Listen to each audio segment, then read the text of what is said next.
السلام علیکم۔ یہ ہے مذکر اور مؤنث۔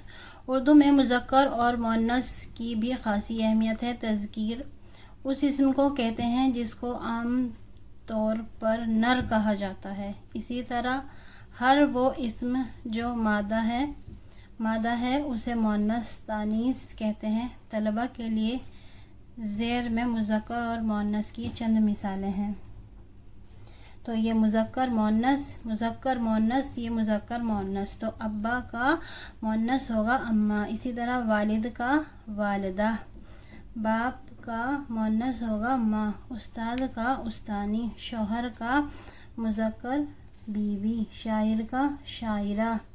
اسی طرح ہے طلبہ کا مؤنث ہوگا طالبات، مرد کا مؤنث ہوگا عورت، مرغہ مرغی، ٹھیک ہے۔ اسی طرح ہے بکرا بکری، ماموں کا ممانی، بھائی کا بہن۔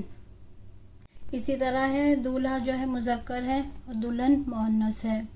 درزی مذکر ہے اور درزن مؤنث ہے۔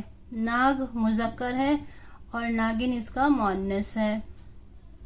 اسی طرح خادم مذکر ہے، خادمہ مؤنث ہے۔ معلم کیا ہے؟ مذکر، اور معلمہ مؤنث۔ راجہ راجہ مذکر اور رانی مؤنث۔ شہزادہ مذکر اور شہزادی مؤنث۔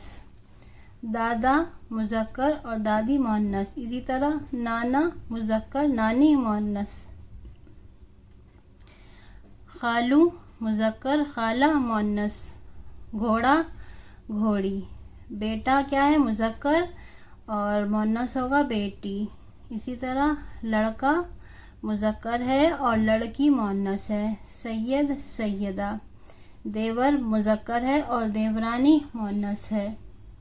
اسی طرح ہے شیر کیا ہے؟ مذکر، شیرنی مؤنث۔ اونٹ مذکر، اونٹنی مؤنث۔ خان مذکر، خانم مؤنث۔ اسی طرح بیل گائے، دھوبی دھوبن۔ مکرم مکرمہ، محترم محترمہ۔ محترم کیا ہے؟ مذکر، محترمہ مؤنث۔ مالی مالن۔ ہاتھی مذکر ہے، اسی طرح ہتھنی مؤنث ہے۔ کمہار اسی طرح ہے، کمہار کیا ہے؟ مذکر، کمہارن مؤنث۔ سنار مذکر اور سنارن مؤنث۔ عابد عابدہ۔ ساحر ساحرہ۔ سالہ سالی۔ مور مورنی، ٹھیک ہے۔ اسی طرح ہوگا یہ ہمارے الفاظ۔ اسی طرح حسین ہے، حسینہ۔ جمیل جمیلہ۔ عالم عالمہ۔ بادشاہ ملکہ۔ گوالا گوالن مؤنث ہے ہمارا یہ۔ تو یہ ہمارے مذکر اور مؤنث ہیں، ٹھیک ہے، نر اور مادہ۔